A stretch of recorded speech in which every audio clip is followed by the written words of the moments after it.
कैसे हो आप सभी।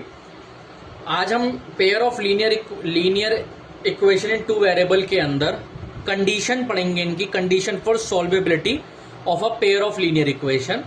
क्या कंडीशंस होती हैं? पेयर ऑफ लीनियर इक्वेशंस का मतलब हो गया जहां पे दो इक्वेशंस को एक साथ सॉल्व अभी तक हम कर रहे हैं, इसके अंदर कौन सा सॉल्यूशन रिप्रेजेंट कर रहा है, ग्राफिकली कौन सा सॉल्यूशन बन रहा है, और एल्जेब्रिकली वो कौन सा सॉल्यूशन बन रहा है। ठीक है, जैसे यूनिक सॉल्यूशन, नो सॉल्यूशन या इनफाइनाइट माइली सॉल्यूशन। तो उनकी कंडीशन समझ लेते हैं कि क्या कंडीशंस होती हैं उनकी, उसे कैसे सॉल्व करते हैं।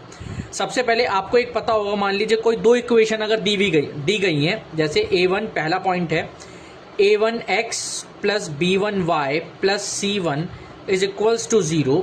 से for example A2x plus B2y plus C2 equals to 0। ये हमारी पेयर ऑफ लीनियर इक्वेशंस हो गई। ठीक है, इसकी कंडीशन जो बनाएगा, अगर इस टाइप में मान लीजिए आपने ऐसी कंडीशन बनती है कि A1 अपॉन A2 का रेशो यानी इनके कोफिशिएंट्स का ratio is not equal to B1 upon B2, इसके इक्वल नहीं होगा, तो इसका मतलब हुआ कि ये जो सॉल्यूशन बनेंगे, ये सॉल्यूशन बनेंगे हमारे यूनिक सॉल्यूशन और कंसिस्टेंट सॉल्यूशन। ये जो सॉल्यूशन बनेंगे हमारे, वो बनेंगे यूनिक सॉल्यूशन। यूनिक सॉल्यूशन बनेगा इसका, and consistent pair of equations बनेंगी। समझे बच्चों? नाउ इसका मतलब ये हुआ कि जो भी लाइंस रिप्रेजेंट होगी ग्राफिकली, वो लाइन हमारी इंटरसेक्टिंग लाइंस पे बनेंगी, तो ही हमारा सॉल्यूशन यूनिक सॉल्यूशन हो सकता है। पहली कंडीशन हमारी ये है। दूसरी कंडीशन है कि अगर लेट सपोज कोई अनदर इक्वेशन दी हुई है A1x plus B1y plus C1 is equal to 0 की फॉर्म में, A2x plus B2y plus C2 is equal to 0 की फॉर्म अगर दी हुई है, और वो कंडीशन हमारी बन के आती है A1, जैसे ऐसे मान लीजिए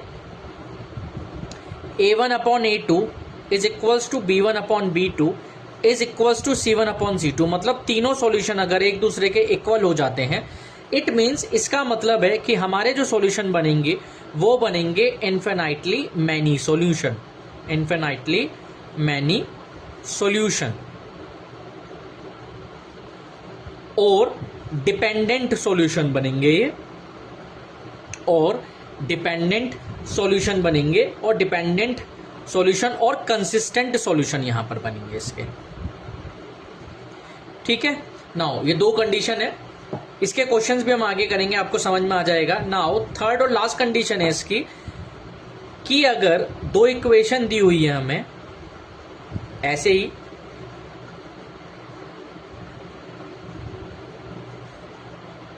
इक्वल्स टू 0, इट मीन्स यहां पे अगर हमारी कंडीशन बनती है A1 upon A2 is equals to B1 upon B2 is not equal to C1 upon C2, तो इसका मतलब हुआ यहां इनफिनिटली मैनी सॉल्यूशन का मतलब बेसिकली हुआ था कि एक ही स्ट्रेट लाइन पे बनेंगे दोनों इक्वेशंस के सॉल्यूशन।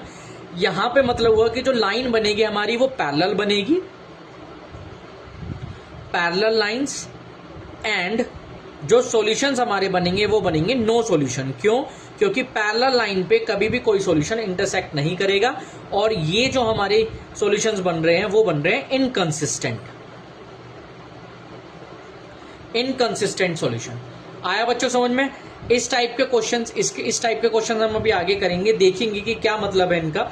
जैसे एग्जाम्पल के तौर पे समझेंगे, मान लो कोई इक्वेशन ऐसी आती है, आपसे पूछा जाता है कि आप बताइए कोई इक्वेशन है x plus 2y minus 3 equals to 0, 2x plus 2y minus 5 is equals to 0। आपको बताना है कि कंसिस्टेंट है इन तीनों में से कौन सा सॉल्यूशन है। तो आप चेक कर लीजिए, कंपेयर करेंगे इन इक्वेशन से, तो A1 की वैल्यू यहाँ 1 है, A2 की वैल्यू यहाँ 2 है, तो A1 अपॉन A2 हम चेक कर रहे हैं is equals to B1 upon B2 is equals to C1 upon C2। पहले इनकी वैल्यूज निकालेंगे। A1 अपॉन A2 की वैल्यू क्या है हमारी? A1 की वैल्यू है 1, A2 की वैल्यू है 2, B1 की वैल्यू है 2, B2 की वैल्यू है 2, C1 की वैल्यू है -3 और C2 की वैल्यू है -5।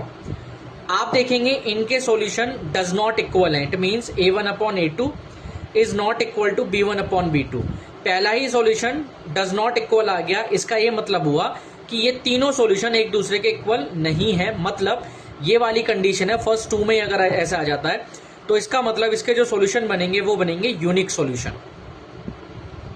यूनिक सॉल्यूशंस बनेंगे मतलब जो लाइन होगी वो कंसिस्टेंट पेयर ऑफ इक्वेशन पे बनेगी और इंटरसेक्टिंग लाइन रिप्रेजेंट करेगा वहां पर। ठीक बच्चों, आया समझ में? ये कंडीशन है, इसके इस कंडीशंस को ध्यान से नोट कर लीजिएगा क्योंकि इसके बिहाफ पर ही क्वेश्चन आप इजी वे में सॉल्व कर पाएंगे।